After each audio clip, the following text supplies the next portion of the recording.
Good afternoon, everyone. And to our distinguished guest, Madam Prime Minister, good morning and welcome. My name is Gretchen Crosby Sims, and I am the Executive Director here at the Institute of Politics at the University of Chicago. Today, we have the great honor of welcoming Jacinda Ardern, Prime Minister of New Zealand, for a recording of the Axe Files. Madam Prime Minister, we have watched with admiration as you have deftly navigated your country through a number of crises, including most recently a global pandemic, and taken advantage of a number of leadership opportunities. You've shown us what inspired leadership looks like, and we are so pleased to have the chance to hear from you today. So without further ado, I'll thank you for your willingness to share your time and your insights with our students today and turn things over to David. Thanks, Gretchen. Prime Minister, it's so good to be with you today. We're speaking from halfway across the world, but we share this small planet and a lot of urgent challenges. And I wonder if you could just start by talking about those and what the change in leadership in the United States might mean to your thinking on meeting those challenges. Well, firstly, can I say, kia ora koutou katoa, ngā mihi nui ki a koutou. Thank you very much for the opportunity to be with you today. And you'll see that I'm obviously at the other side of the world. I'm in Auckland presently, even though I'm throwing you a little bit with my backdrop being a beautiful illustration of 1970s style architecture. That's our beehive, and I sit just a couple of levels from the top that you can see there on any given day. And it's a seat that I feel very, very privileged to hold, particularly during these troubled times. I have many people who frequently choose to point out to me that in the past 4 years, New Zealand, but indeed the world, has had some extraordinary experiences. It actually tracks back to a biosecurity incursion was our first. We had a horrific terrorist attack, an eruption of a volcano in New Zealand called Whakaare, White Island, and of course the global pandemic we're all experiencing at present. But one of the things that we were discussing, David, before we began this session today was, despite all of that, New Zealand is still a nation that is very, very focused on what's happening globally in the international political environment. Now, in part, I would say that's a little bit cultural. We're a small nation. We consider ourselves to be at a particular place in the pecking order as a nation of 5 million people. We like to think that we punch above our weight, but we assume nothing, and we don't act above our station, is probably what I would say. But we always act on principle, and we always act on values. But it does matter to us what's happening in global politics, because we inherently know how much that can affect us. In part, I think some of that's borne out by our history. As I've said, we're a trading nation, but we've also been a nation that in the past has been gravely and disproportionately affected by global events. We lost a significant number of our people during the Great Wars.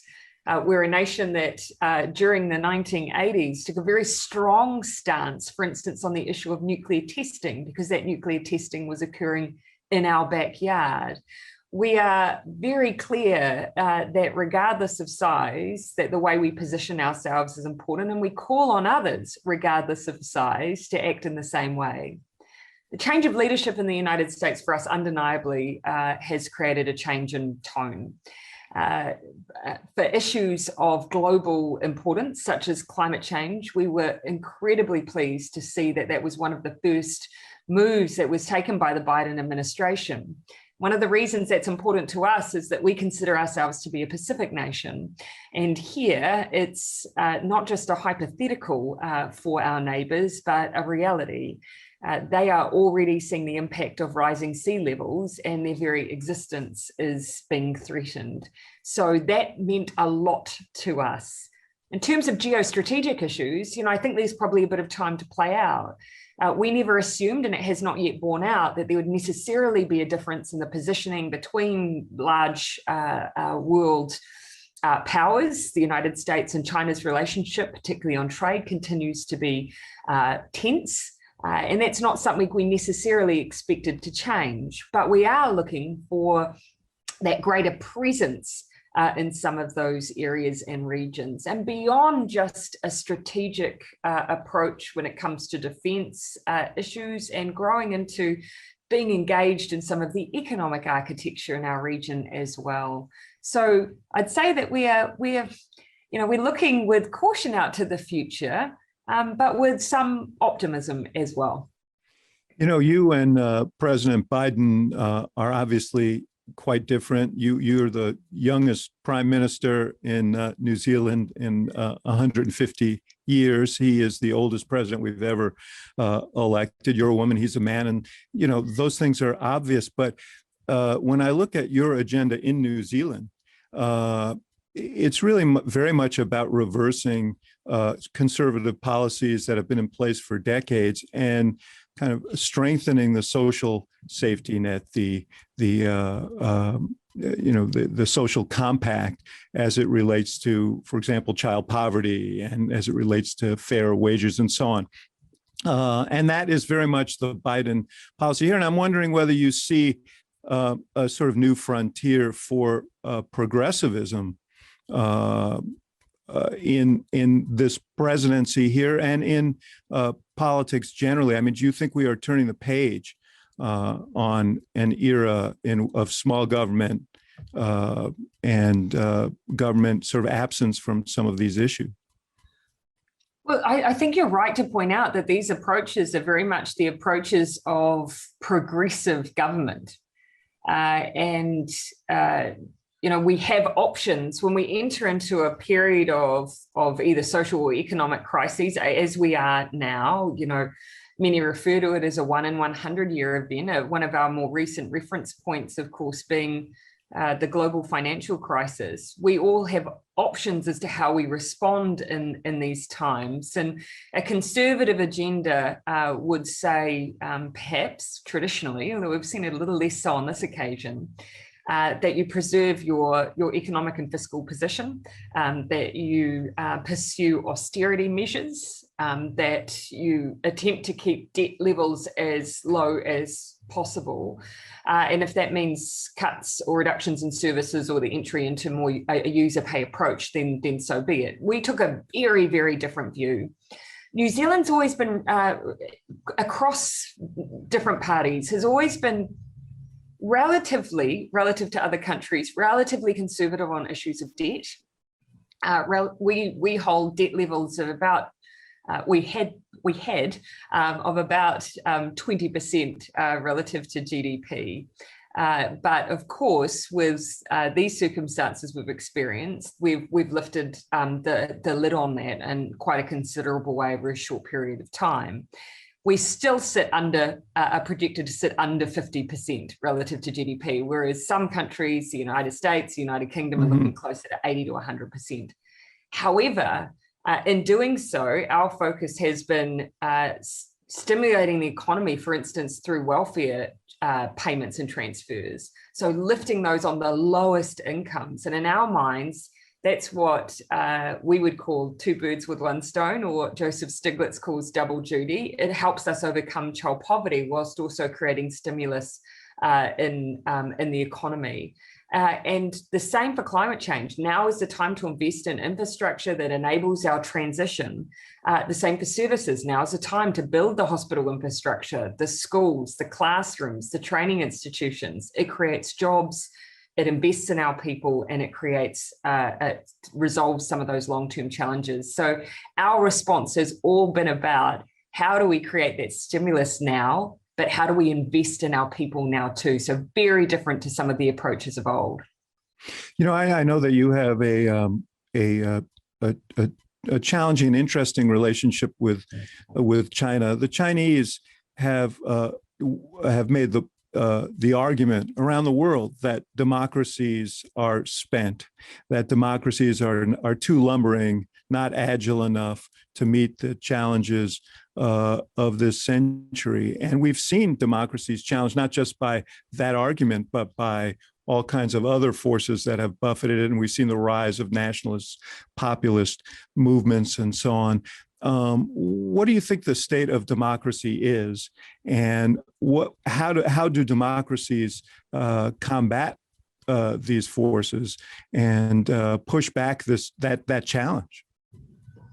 That's a very large question. I'm going to try and break it down. Well, you're a very big thinker, so I figure I'd throw it at you. Yeah, no, I've sat and observed, politics since I was a young person. Yes.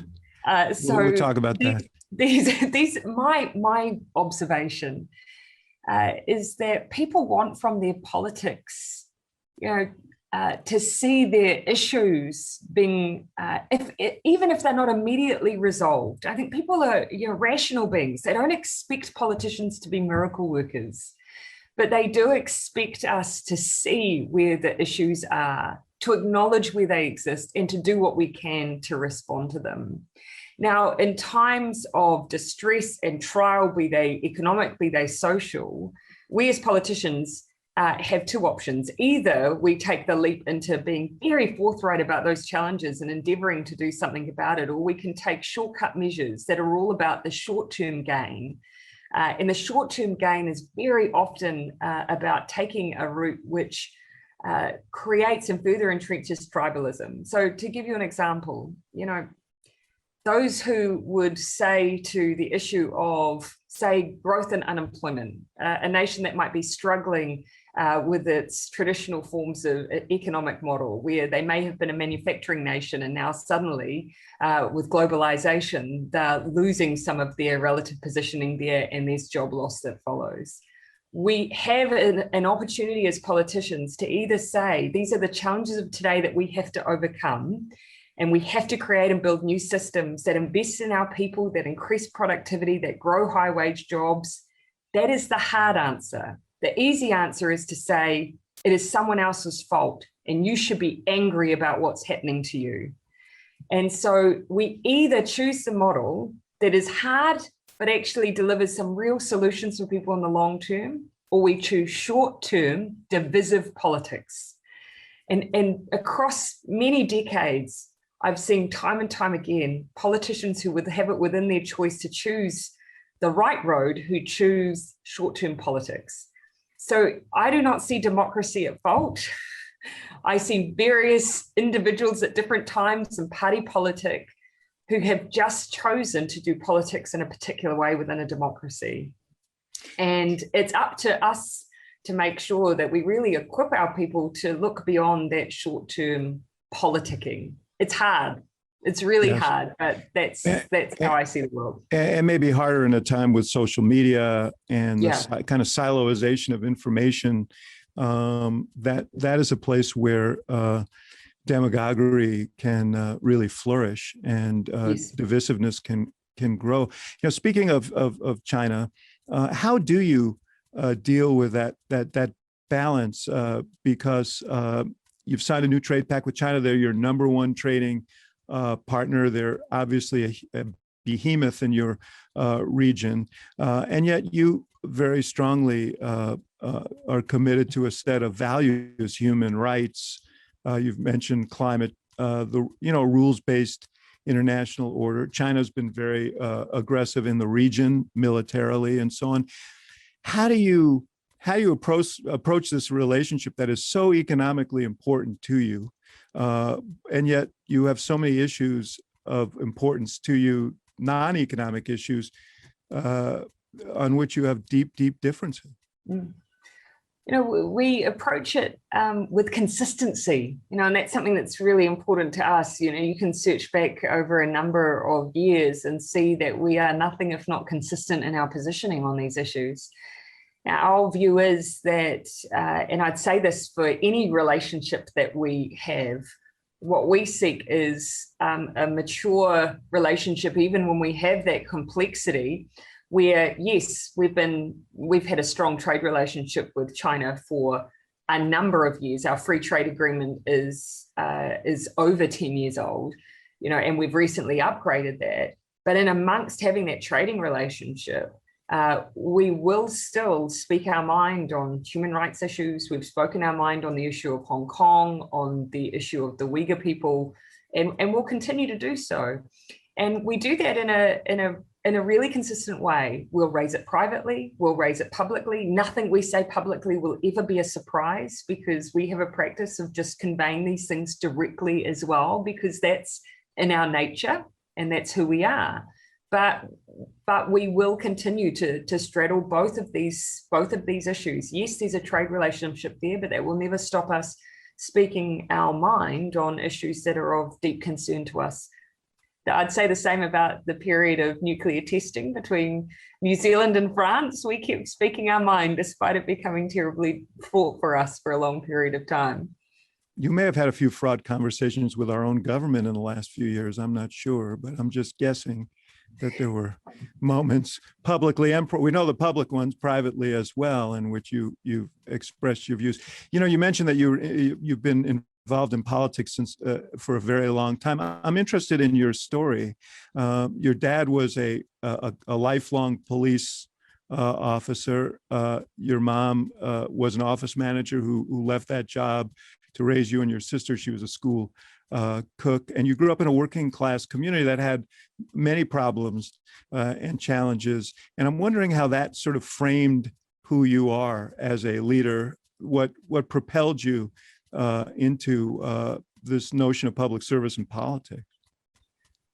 So it's hard for any of us to probably determine the level of influence different factors have had in our lives. But for me, I probably narrow it down to a handful. My parents' approach to the world, most certainly, you're right. My mum, I went to a school of 600 people. My mum ran what we call a school canteen. It's not quite a cafeteria. It's just a place where you buy meat pies and sandwiches. So she was always very present in my life, always there, and always, as you say, made sacrifices so that my sister and I had someone always there for us. My dad was a policeman for 40 years. He was a detective for a long part of that. But he was never black and white in the way that he saw the world. You know, even in the most horrific cases, I would hear him talk about the context in which some of these things occurred in a way that caused me to think about not just crime as these singular events, but as endpoints to, you know, the environment that we create in the communities that we live in. And so they definitely influenced the way I see the world. But I was also raised Mormon, which is a bit unusual in my country. It's not a large religion here, but I think that absolutely, although I don't consider myself of that faith anymore, in heritage terms, there's a lot that I took from that they're a very service-orientated church, and so that definitely influenced me as well. But when I was very young, I have these memories of that period where I lived in a small town called Murupara, about 3,000 people. It was a town that was predominantly based around the forestry industry, and when I lived there was significant change and a lot of job loss.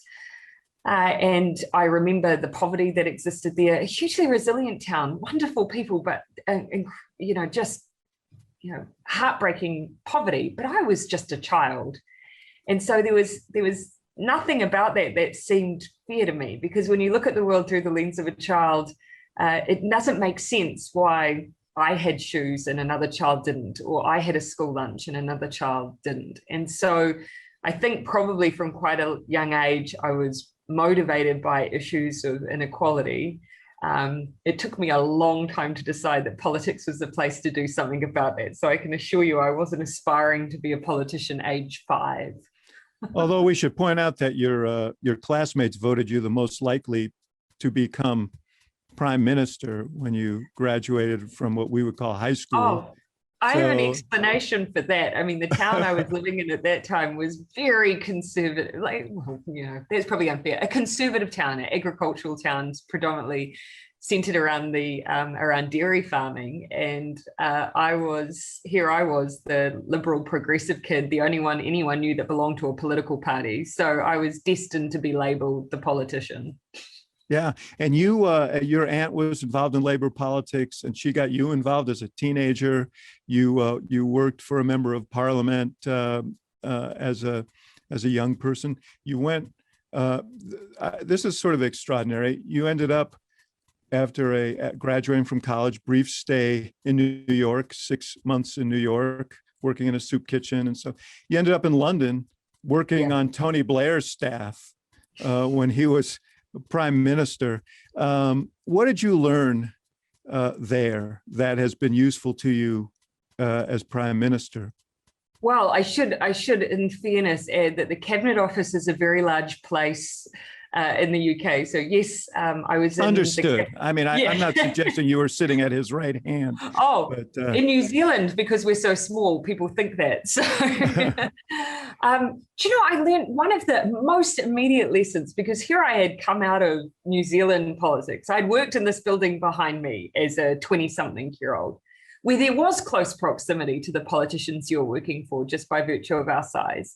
And suddenly I went into this big machine of a civil service where the idea of contact time with a minister was very rare, but the bureaucracy around doing anything was incredibly intense. I remember spending an entire morning on one occasion trying to organize a conversation between two ministers that needed to occur.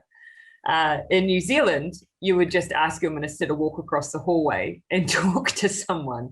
The cabinet meetings, often we would be able to anticipate quite clearly what would occur in cabinet committee meetings in a way that was much more organic in New Zealand. So I came to appreciate our proximity. I came to appreciate the accessibility that we have to those who are decision makers, and the ability we have to move the dial quite quickly. Now, that is a useful thing, given we have 3-year terms. But in New Zealand, we think that everything is very, very slow and cumbersome, but relative to other countries, much, much quicker. And the second thing for me was just by virtue of the unit I was in something called the Better Regulation Executive. And if I ever wanted to shut down a conversation, I would just say which unit I worked in. I was actually going to ask you about that, because you were the assistant director of the Better Regulation Executive, and I'm thinking, well, you must have an awfully large business card to get that title down. Yeah, it was. Let's just say, I remember coming home one day and getting off the bus, and the person who lived next to me was sitting on our stoop, and we were having a conversation. And he said, "What do you do?" And I said, "I work for the Cabinet Office." And he said, "Oh, what kind of cabinets do you make?" And I thought, rather than explain to him I work for the Better Regulation Executive, I just said to him, "Oh, dining and occasional." So it was in that role, my job was to try and improve really the relationship between business and government. And so I thought a lot about, the fact that when we're presented with a problem as government, we use the levers we have, and the levers we have are often cumbersome. They're often regulatory, they're legislative, and they, as a result, can be quite a blanket approach to sometimes what are very nuanced issues. So during that period, I became much more open-minded about exploring different tools, different ways of doing things. And there is no question in my mind, I draw on that experience a lot. The Christchurch call is an example of that. And I imagine we may have a chance to touch on that. But that, in my view, was that regulation, yes, can be part of the answer, but so often we need to work collaboratively together as civil society, as government, as business, to create much more responsive resolutions to issues. And I took that as a direct lesson from my time in the UK. Yeah, you went home, and at the age of 28, you were elected to your parliament. You were the youngest member of parliament, and 9 years later, your party was in trouble 2 months before an election, and they called on you to lead. I read somewhere that you turned the opportunity down about 7 times before you accepted. Is that true? I turned down the opportunity to become an MP.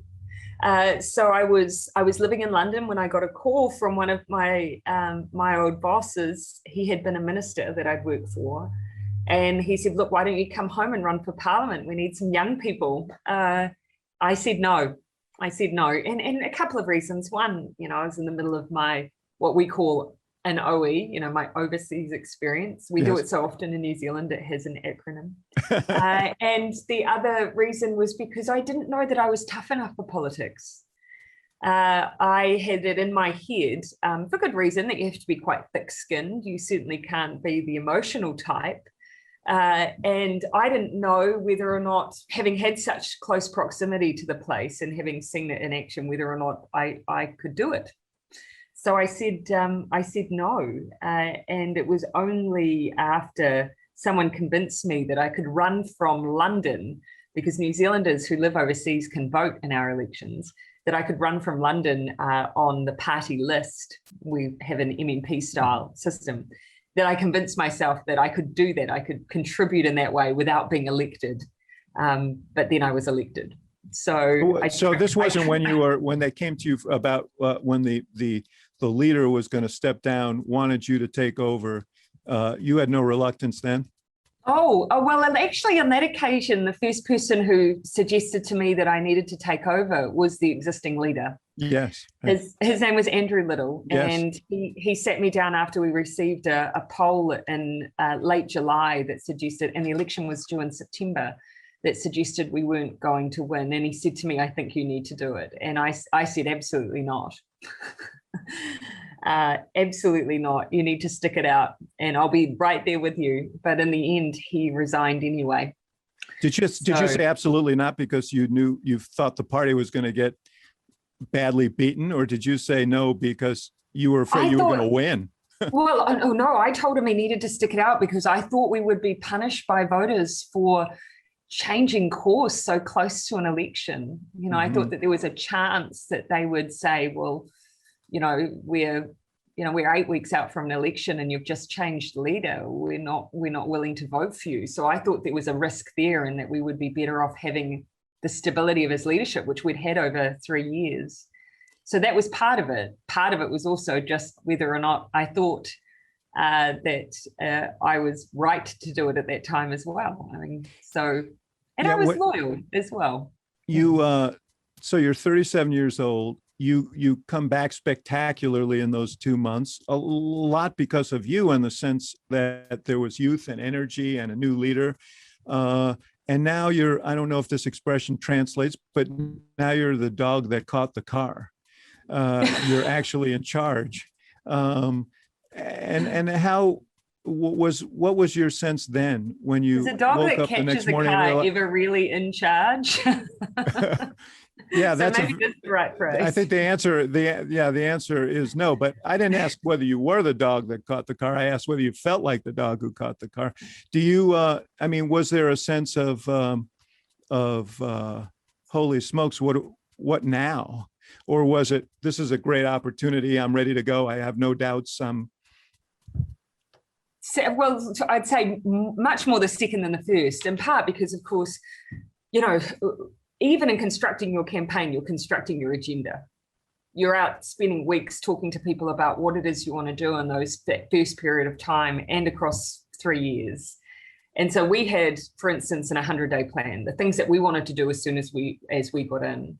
The thing that's different about New Zealand system as well is that it wasn't a matter of us having an election night and we would declare the winner. We have an MMP system, much like Germany's system, where sometimes an election night doesn't deliver a result. And that was the case for us. Yes. Let me tell you, Prime Minister, that we've dabbled in that ourselves recently. So of course what I'm referring to. Yes. And so that meant that we had a period of time where post-election, where negotiations needed to take place. So the question at that point was, would we be the major party in a position to form government, or would the incumbent? Mm-hmm. As it turns out, the leader of the small party who held the balance of power stood up on a podium one day after a couple of weeks of negotiation and declared that he would work with us. Yeah, which was sort of unprecedented, kind of an extraordinary development. That was really your first leadership test. But you say you ran on an agenda And so you felt comfortable with that, but you've learned. But also because of the way that we formed government, the immediate act, as soon as that night when he made that decision, it was straight into formalizing the coalition agreements, working through negotiations on what we would be implementing. There was just no time to sit and think what just happened. But my question was, and I learned this in my own experience working in the White House. You set an agenda out, and your expectation is to pursue that agenda, and then events intrude, volcanoes intrude, and you mentioned Christchurch, this horrific massacre at two Muslim mosques in Christchurch happened. 51 people killed by a extremist terrorist gunman. Tell me about that experience and the steps that you took, because we're dealing with these issues all the time here of mass murders with guns. It's a constant heartache for us and frustration. So tell me what you did and tell me how it's worked. You're right to say that the things that you campaign on are the things that you hope to do while you're governing. And if I've learned anything, it's that particularly through the pandemic, and I'll come back to the terrorist attack, but particularly through the pandemic, the better you're able to manage the things that you don't anticipate, the more likely you are to be in the position to do the things that you I think that's right. I think that's right. Those are the tests that where people are intensely focused on you and make judgments about you. Absolutely. And so those things either wind up being the reason you are unable to fulfill your own agenda, or they become the things that you do alongside it. The terrorist attack in March, several years ago now, or two, was just devastating for us. As a nation, we had not experienced anything like that before. And that's not to say we were naive to it, but it is to say that it was incredibly jarring for us as a country. And the response that you saw was very much a New Zealand response. That was, no matter where you lived in the country, people just flocked to mosques in their community, Islamic centers in their community, just as a way to try and give a sense of solidarity. I felt like at any given time, my job was just to reflect how New Zealanders were feeling. And alongside a huge amount of grief, sat a real determination that if there was anything in the way that our laws existed or the way our regulatory tools work that may have created an environment that enabled this to happen, then that needed to be dealt with immediately. And I remember sitting in a meeting where the police described to me the terrorist's firearms and how he had accessed those firearms and used them that day.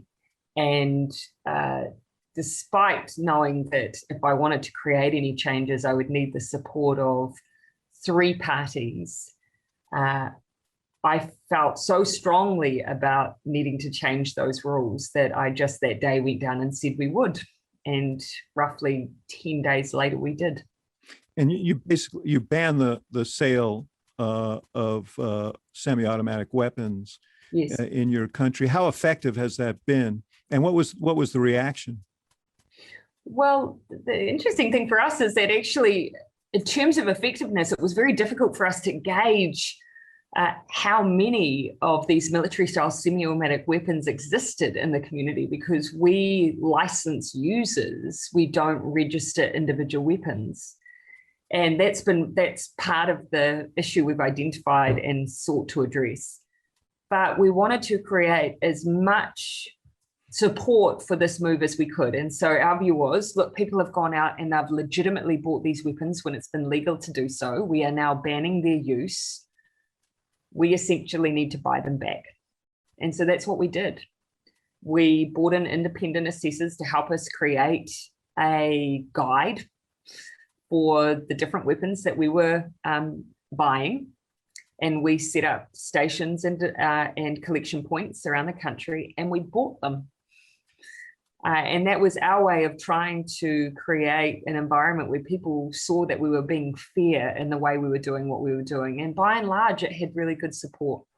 Now, there's some legitimate use for those weapons in New Zealand. Pest control. We've got a lot of wild goats, deer, and possums in New Zealand. So we created a mechanism to deal with that. And I think people saw we were pragmatic. So it had fairly broad support. There were some lobbyists in the United States who weren't so happy to see what we were doing in New Zealand. So we probably got a bit of noise from that. Yeah, and Australia went through the same kind of thing some years ago. So these are models. We have a much more difficult situation here because of obviously the constitutional issues, but also the pervasiveness of guns is so great here. But it's an interesting, you created an interesting template, and one that worth thinking about here. What about the pandemic? You've been held up as a sort of model globally for how you handled it. You handled it in a very, very swift and I don't want to say draconian, but a very, very. Those who didn't like it may have said draconian, but a very emphatic way in that you imposed a lockdown very, very quickly. And you've experienced very few cases of the virus, a couple of thousand cases in a country of 5 million. Tell me about that and the decision making around that and the challenges around that. One of the advantages that we had, and I'm always quick to point to these advantages because, for us, our decision-making was enabled or supported by the evidence, and we were able to draw on what we were seeing in other places that were gravely affected early on in the pandemic. There was that played a big role for us. Our first case didn't arrive in New Zealand until the 28th of February. By this time, we'd seen just the scale of it, so we're starting to see the scale of its impact. We'd already started using our borders as a way to control the entry of the virus into New Zealand. And, as an island nation that takes quite a bit of effort and energy to get to, that was really critical for us. One of the challenges we had, though, of course, was that we have a large number of New Zealanders who live abroad, and many of them started coming home. And so that really did expedite and increase the numbers that we were seeing in New Zealand. But for me, the decision-making process went a little bit like this. Early on, everyone was talking about flattening the curve. And flattening the curve, of course, was all about trying to keep level of infections at a rate where you were able to cope within your health system with what was coming through the doors. If your health system's overrun, people unnecessarily die. That felt to us like a very tricky level to try and maintain for a virus that was moving through the community at such a rate. I remember one day, I have a chief science advisor, and my chief science advisor, we were in daily contact, and she came into the building and she put down in front of me a graph that some epidemiologist had crafted, which showed that flattening the curve in New Zealand wasn't going to work. The rate of infection would outstrip our hospital capacity and people would die. And we talked about then what the alternative was. And the alternative was this model of these small waves, which the easiest way to express it was, we see the virus prop up, we use control measures and infection control measures and contact tracing and isolation to try and just get rid of it every time it arrives. And I was looking at this graph saying, well, okay, we've got to find a way to communicate to people that we will have to move in and out of restrictions depending on what we're experiencing. Now, communicating that kind of system, the only thing I could liken it to is in New Zealand when we are in drought conditions, we have these little gauges that sit on the side of the road for fire as well. I think I've seen them in the United States, yes, where people know they're either in green or they're in red or they're in yellow. So we said, look, we need an alert system. and we need a set of measures that, depending on the risks, sit alongside, and we need to share with New Zealand that that's what we're going to do. And so we had that conversation on a Wednesday. By a Friday, we were sitting down designing the alert level system. By Saturday, we did something extraordinary. We don't do live broadcasts that cut into programming in New Zealand, but we did that on that day. And it was the middle of the day. People told me afterwards they saw people stop in the supermarket and watch on their phones. I literally felt like we were preparing New Zealanders for war. The magnitude of it felt really significant. By a couple of days later, we were in a full lockdown. But in doing so, we managed to get control back.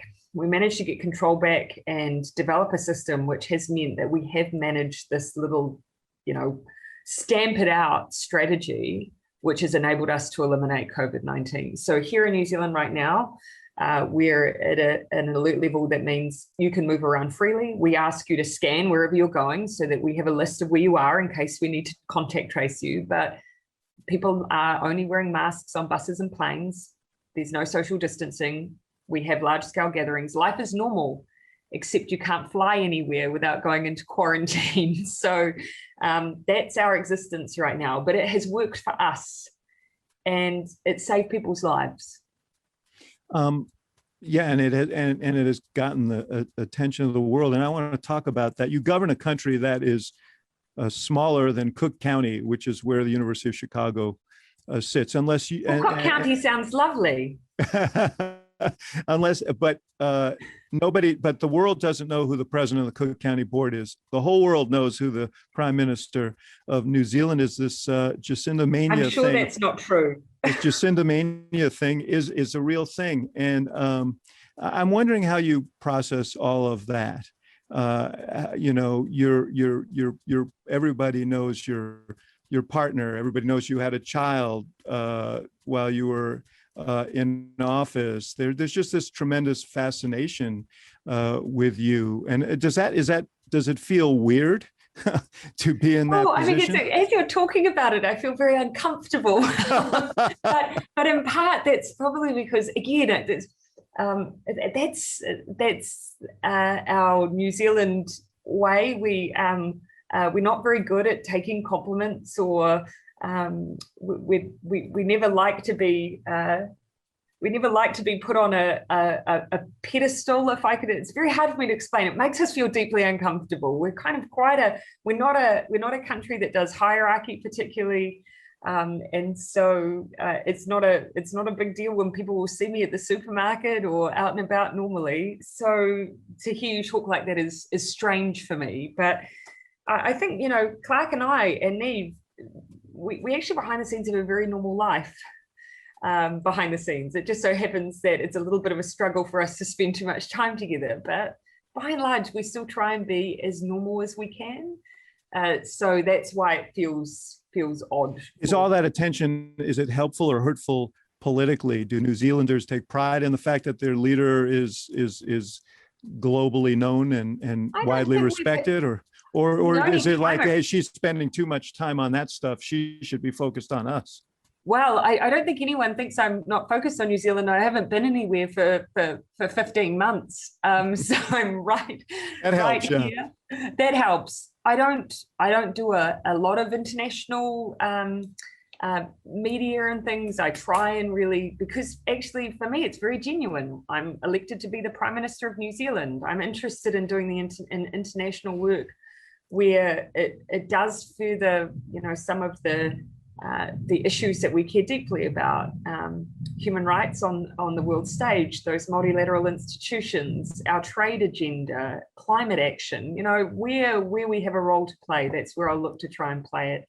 But as for, New Zealand on the world stage, I think we don't spend too much time thinking about it, I don't think.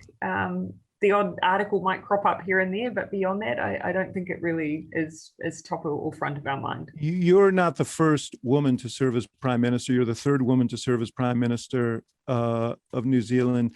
But surely you have faced sexism in politics and some barriers.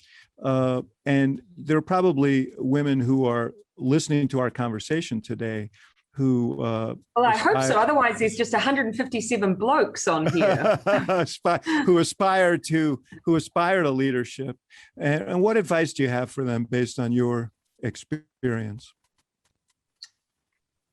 You know, I think when I think about the experience of women in politics in New Zealand over the years, they've been vastly different. You know, I'm the 99th female politician to have entered into New Zealand politics, but the number since me has escalated rapidly, and that is fantastic. But it was not so long ago that being a woman in politics was a very isolating experience. And so it's very easy to look back on that period and go, well, at least I don't get the constant commentary on clothing or the blatant sexism that you used to see. We have moved a long way. But I don't think, therefore, women of my generation or women seeking to move into leadership, therefore, can trivialize their own experiences, which I think we have a tendency to do sometimes. The biggest barrier for me was probably the fact that I didn't necessarily think that the traits that I held and valued the most were those that would be easily accepted in politics. You know, I talked a little bit about feeling like I wasn't really tough enough for the environment of politics. Well, that assumes that all political leaders need to be really thick-skinned, that it's not okay to be, you know, a sensitive person in politics, that you can't wear your heart on your sleeve, or that if you outwardly display your compassion or empathy, that somehow you can't be a successful politician. You know, whether or not you call that a gendered issue, whatever label you put on it, it is a barrier. If you can't see yourself and your style of leadership or the traits that you value in the places that you're seeking to be, then you won't naturally think there's a place for you, or there's a place for you to be successful. And at that point, you've either got two options. You either hang back, as I was inclined to do, and say that's not the place for me, or once you're in there, you struggle or you seek to change yourself. And my advice would be, do not change yourself. Do not think to succeed that you have to then fit the mold of what you see around you, because in doing so, we're not creating a space for others. Someone eventually has to say, actually, it can be different, and you can be a different form or style of leader, and there is a place for you when you do that. And perhaps in doing so, you might better reflect a whole other part of society that hasn't felt reflected or seen in that place or in that workplace or in that form of leadership. So that would be my advice. Be you. Yeah. Even if you can't see yourself there, someone has to break that mold. And I would argue that empathy is a hugely important quality of leadership, and authenticity is an absolutely essential quality in if you're going to be a successful candidate for high office. So you know, those, and you've proven that. Before we close here, I wanted to. I read a quote of yours about recalling Tony Blair's last speech in the Parliament.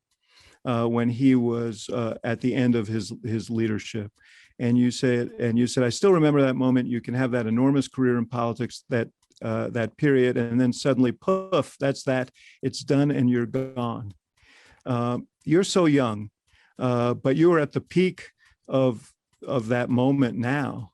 Do you think about the fact that there'll be a moment when it will be done? And do you think about what your next chapters might be? I have no idea. I've never had a plan. And in some ways, you know, that's enabled me to eventually come to the point where I'll just take up the next challenge that comes my way. So that's always worked out for me.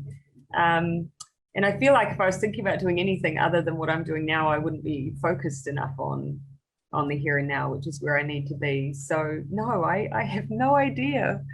I'll probably just go and be a slightly more present mum or something like that. But I do think about the moment, whenever it is that I'm no longer doing this. And I think about it because I sit in Parliament from time to time when people do their valedictory. So in New Zealand, when you finish your time, you have a chance to give a speech and say goodbye, in the same way I watched Tony Blair. And we also have this really this really interesting tradition that when a member of parliament passes away, no matter what they might have left 20 years ago, but when they pass away, we stand and we have a minute's silence. And that happened a number of times when I first became an MP, until one day I stood in a moment's silence for a name I did not recognize. And that's when it really hit home for me that, all of us, we're there for these moments in time, and it's a really privileged place to be. And someday someone will not recognize your name anymore, but they might be someone who went through university because we made that first year for them to do that for free. They might be someone who lived in a safe, warm, dry state house because we built one. Or they might be someone who, lives in an area that wasn't inundated by water because of what we did on climate action. It doesn't matter if people don't remember your name, but it does matter if you did something meaningful while you were there. And so that for me is the most important thing. Well, let me say, as the director of the Institute of Politics at the University of Chicago, I could not embrace what you just said more about what the meaning of politics and public service truly is, and how you measure your worth and how you measure success. So I appreciate that. And speaking of which, we have some questions from students. And the first one will come from Claire, who is a student in the college. And am I reading this question? I guess I am.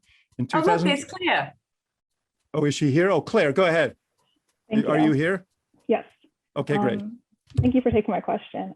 In 2019, New Zealand announced a new economic approach, a well-being economic budget that was intended to more holistically meet the needs of your constituents. 2020, however, was by no means a regular year to see the impact of that budget. So despite that, how have you seen that the new budget has affected the lives of New Zealanders, and how has it affected your policy throughout the year? A good question. Claire, on the basis of that wellbeing budget, we made the largest investment in New Zealand's history in mental health. Because by taking that wellbeing approach, you immediately see the positive effect of investment on people's well-being. It affects their lives, their livelihoods, their workplaces. That package, though, we were very honest from the outset, with such underinvestment, we needed to build a workforce.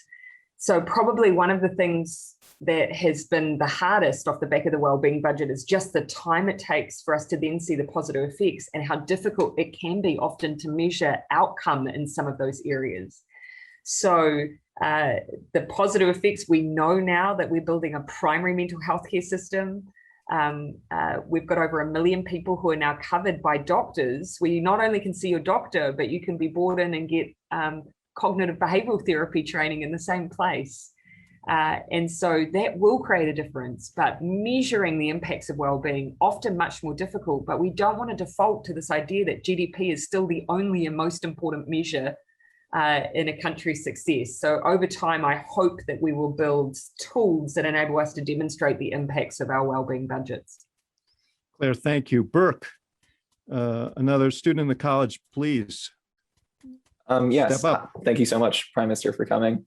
My question is, many people claim that more quote unquote progressive policies and positions that countries like New Zealand are adopting are unique to their political and social environments, and that they simply wouldn't work in a country like the United States, as an example. And I want to see, how would you respond to these claims, and to what extent do you think that they are true? Oh, I can only, of course, I don't have the experience of being a member of the civil service in any other, in the United States. Of course, I've got that experience in the United Kingdom. But as an observer of politics and political systems, I think the only barrier sometimes is just what your citizenry is used to. That actually we have it within our power to shift and make considerably different decisions that we have in the past. We just have to find ways to bring our citizenry with us. I remember watching the debate around universal healthcare in the United States, and I could not understand how this became ideological. For me, if there's anything you should be able to take politics out of, it's whether or not you should be able to access care when you're sick. Why is there politics in that? And so you'll listen to me saying that and think, how naive. But that's literally how I view the world. Yes, you can have some debate in New Zealand about whether or not how much you should pay the doctor or so on. But actually, by and large, we across the board accept that there are some things that actually aren't about politics. They're just about access, decent human rights, and making sure that you're looking after your people. So you just got to bring your citizenry with you. And if there's an ability to try and build a cross-party approach, try and take it. That's when something sticks. My last point, we just made the biggest increases to benefits in New Zealand, our government support system in New Zealand since the 1940s, and the opposition didn't disagree with it. So it is possible to bring people with you. Thanks, Burke. Maggie, a student in the college, step up. Hi, kia ora. Kia ora. Yeah. I did my working holiday in New Zealand before starting as an undergraduate at UChicago. And I loved it. So thank you so much. Wonderful. One of the most common conversations I found myself having with New Zealanders was surrounded immigration and the worry that New Zealand's urban infrastructure couldn't really handle the growing population. And so the growing multiculturalism in New Zealand is incredible, but I was just curious about your response to the complaint that the grand majority of monetary resources and government support is being allocated to, I don't know, Auckland, for example, and perhaps leaving other New Zealanders underserved. And I guess along the same lines, do you think it'll be necessary to promote more regional development in the future? Ngā mihi nui ki a koe. Thank you, Maggie, for your question. I hope you enjoyed your time here and that you tell everyone what an amazing place it is to visit when you can. So we have had that issue of just growing population pressure in New Zealand's largest city. We have a housing crisis, so it is having an impact. People aren't able to access affordable housing in New Zealand at present. And whilst we're pulling every lever we can to try and change that, there's no question that some of it has been around the way that we've accessed a temporary workforce for New Zealand. And it's not always been that way over the last 10 years. So before we took office, we saw temporary work visas in New Zealand double from 100,000 to 200,000. When you're a small country, that has an impact. In fact, in the OECD, we have the largest portion of temporary workers in the OECD.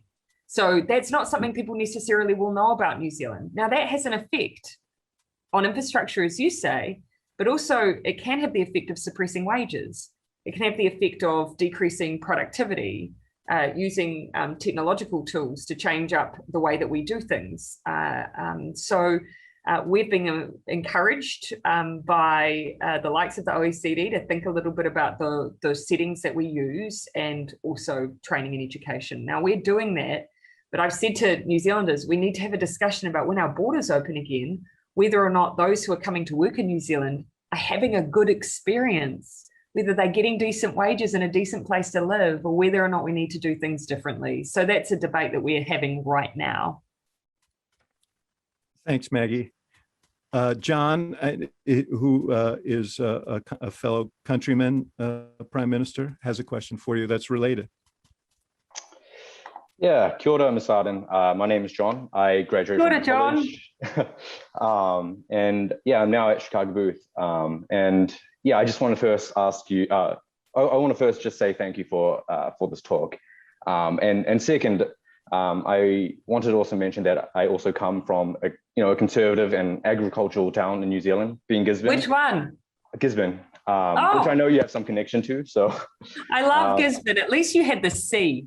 Yeah, no, exactly. Yeah, I was surfing. But no, yeah, I wanted to ask how you imagine the economics and like the industry dynamics of these sort of smaller towns changing over time, especially how trade has changed a lot over the past few decades, and a lot of different trends have emerged. Yeah. So yeah, John, where were you last in Gisborne? it's been about 3 years. Okay, So one of the things that we did when we came into office, I mean, John's talking about a place in the east coast of New Zealand that has had experienced high levels of unemployment, high levels of socioeconomic deprivation. When we came into office, actually one of the points that was made by the previous questioner was that there had been a lot of investment, or at least perceived investment, in our larger cities, and there had been underinvestment in those rural and provincial regions. So we created a $1 billion fund that was all about provincial growth and development and job creation. And we have been so lucky that our timing has been right for this piece of work, because it's been right at the time where we've potentially lost jobs. Gisborne was one of the early hardest hit regions with COVID because it's a forestry town.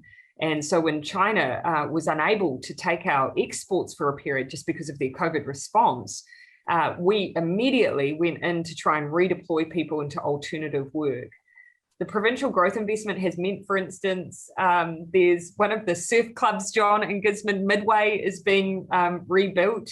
The Gisborne pools is being redeveloped. We have a number of different investments down there which are creating jobs. And we now have a housing issue in Gisborne. There's not enough development going on, and house prices are going up exponentially because we're bringing growth back to the area. So this has been part of our strategy: leave no town behind. And it is making a difference, but it's causing us other problems in other ways. So we're really interested when you come home, John, to see what you think. Yeah, absolutely. Thank you so much. Yeah. Thanks, John. We've spared everyone right now, because John and I, if we went into a conversation for just 2 more minutes, we would identify someone that we both know. I wish we had time to play that, but we have one more question. It's always a fun game to watch a Kiwi play. You've got a country to run. So Kira, a student at Booth, our business school, has the final question. Thank you. I'm so honored to be talking to you right now. But you spoke a little bit earlier about the importance of authenticity and sort of kindness in your work. I'm interested to hear you talk more about your leadership style, especially when your work and the decisions that you make and the sort of words that you speak affect so many people. I think that probably one of the key things, so, is never to be overwhelmed in a decision, is to try and think about the issue and the decision at hand. You know, scale. I think if you sat and thought too long about the idea that within a 24-hour period, you, for instance, have to decide whether you're going to lock down every member of your country, if you spend too much time thinking about the magnitude, it can be overwhelming. So in those decision-making moments, very much it was coming back to just what the evidence told us, what at the core of the issue we were trying to deal with, and then you just dealt with the consequences that sat around it. So that was just a way to kind of keep everything, to just stop anyone from being overwhelmed when we were trying to make those decisions. The next most important point for me is that one of the benefits of coming in to be leader in such a short space of time was I had no choice but to be myself. There was no time to sit down and have anyone tell me how I needed to reinvent who I was, or that I needed to take a particular agenda that wasn't my own through a campaign. It was so immediate. I arrived in Parliament one morning, Andrew Little resigned. By that afternoon, I was the leader, and I gave us 72 hours to reshape our entire election campaign. So I've, in a way, been lucky. I've only ever been able to be myself. And that could have either worked out well or gone horribly wrong. But it's as it happens, that has worked for me. So do everything you can to always hang on to being your authentic self, no matter what anyone else tells you you need to be. Kira, thank you. Prime Minister, in my experience, the greatly undervalued qualities in politics are empathy, decency, kindness, and authenticity, and the courage to be authentic and comfortable in your own skin. And you have all those qualities. There are a lot of very, very smart and capable leaders in the world. You are one of them, but it's those other qualities that make you an exceptional leader in the world, and why you've gotten all of our attention. So we look forward to seeing you down the line and hearing from you and your country, and so appreciate you spending time with us today. Thank you. Ka kite. Thank you everyone for having me.